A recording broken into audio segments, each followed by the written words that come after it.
আসসালামু আলাইকুম, কেমন আছেন সবাই? আশা করি আল্লাহর মধ্যে ভালোই আছেন। এই হলো আমাদের হেমায়তপুর বাগবাড়ির অবস্থা। আজকে গার্মেন্টসগুলো ছুটি হবে,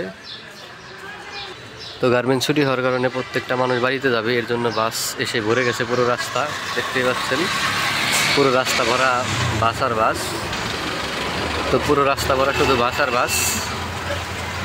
আজকে এই রাস্তাটা প্রচুর পরিমাণ জ্যাম থাকবে বিকেল পর্যন্ত। এই রাস্তা আজকে প্রচুর জ্যাম থাকবে বাসের কারণে। কারণ এখান দিয়ে এটা হলো গার্মেন্টস এলাকা, শিল্পনগরী। আপনার সব সিরাজগঞ্জের মানুষজন এখানে যাতায়াত করবে, যার কারণে প্রত্যেকটা বাস আসছে। তো দেখতেই পাচ্ছেন কত বাস। এই এলাকাটা আজকে পুরোটাই জ্যাম থাকবে বিকাল অবধি বাসের জন্য। সব লোকজন সিরাজগঞ্জ চলে যাবে বাড়িতে। দেখতেই পাচ্ছেন পুরোটা শুধু বাস আর বাস।